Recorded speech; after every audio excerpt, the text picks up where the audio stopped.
আপনি যদি আগামীকাল কিছু করতে চান, অবশ্যই সেটার জন্য আজকে আপনি স্বপ্ন দেখতে শুরু করুন, চেষ্টা চালিয়ে যান।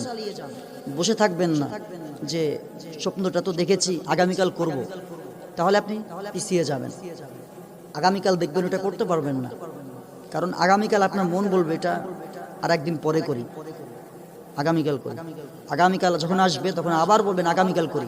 সুতরাং আপনি আজকে যে স্বপ্নটা দেখছেন, যে মানে যেই বিষয়টা, যে কাজটা করার মনোভাব মনের মধ্যে ইরাদা করছেন, ইচ্ছা করছেন, ওটার জন্য আজকেই রূপ দেওয়া শুরু করুন, তৈরি হয়ে যান এবং মনকে স্থির করে, সেটা আমলের ব্যাপারে হোক, আপনি নিজের শিক্ষার ব্যাপারে হোক, নিজেকে পরিবর্তন চেঞ্জ করার ব্যাপারে হোক, নফসকে চেঞ্জ করার ব্যাপারে হোক, আধ্যাত্মিকভাবে হোক, মানে বিষয়টা হলো যে আপনাকে কি করতে হবে জানেন, আজকে থেকেই তৈরি হতে হবে যে ওই কাজটা যে আমি করব, কালকে তো করব, আজকে হয়ে গেলে হয়ে যাক। স্বপ্ন দেখছি, স্বপ্নকে বাস্তব রূপ দেওয়ার জন্য যত দ্রুত পারা যায়, একদিন আগে করতে পারলে ভালো, অবসর হয়ে যাবেন, ফ্রি হয়ে যাবেন, মন ফ্রেশ লাগবে, নিজেকে ক্লিয়ার মনে হবে।